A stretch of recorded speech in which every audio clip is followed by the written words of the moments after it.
So the Optimus P1 build is coming along. We got the power button hooked up, as well as the emergency stop working. So you can see there it kills the board power. We got everything but the Z and the chamber and bed heat hooked up. We do got a solid state relay in here for the bed. There'll be a second one for the chamber heater. I'm waiting on parts for that. We got the case lights working, which they were just basically on all the time. They're actually controllable from the LCD. So if I go here and go to lights, I can actually turn them on and off. Right from there, I can even actually adjust the brightness too as well. So if we don't want them at full brightness, we can do that. So that's all controlled from the printer board now.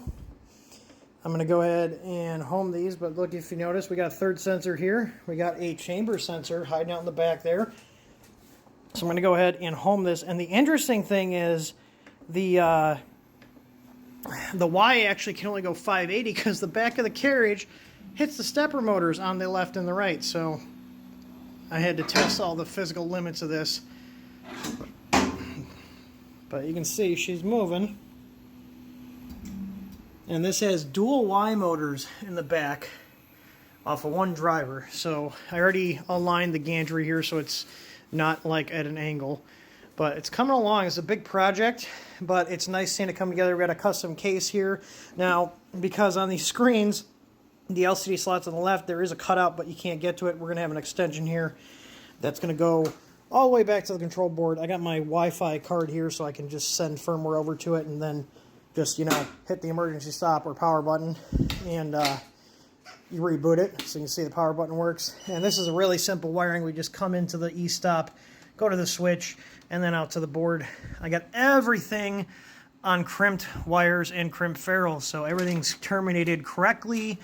Got everything labeled. There's labels on every single cable. They did not have labels on any of this. Honestly, aside from the physical build quality of this frame, the electronics on this thing were absolute dog shit. Like, they were horrible. I can't believe how bad such an expensive printer was made. I mean, like, here's some of the old parts. Look at this heat. Look at the heater block from this thing. It's horrendous. They had this like crappy duct here. I'm shocked. And on top of that, where is it? It's somewhere around here. Look at this crappy printed case for the chamber controller. And they advertise that it has a mean well, but guess what? They put a knockoff in a $8,000 printer. This printer right here, this printer is $8 grand with the enclosure. If I bought this, I would be pissed. Like, the quality of the electronics on this were horrendous. So I've already modified the mounting here. This is the actual carriage that goes up on the head here. This is going to have another piece of metal. I got to extend this down. And then we're getting our multi-mount on here, which is this guy here. So this will be right down here to hold a groove mount hot end. We're going to be using our tough hot end V2 with a high flow volcano. So we're going to be taking this printer from crappy to really good, and it'll actually be able to print nicely. We got more features than this thing came with. It's going to be a lot better than it came with, but holy crap, you would think that a higher end printer like this would be built really well.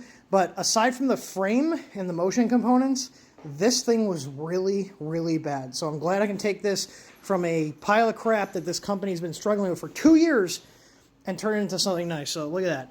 Got a custom adapter board to put the MKS Monster 8 V2 in there. This is a screen housing we designed. Put a little subtle logo there. Got to represent.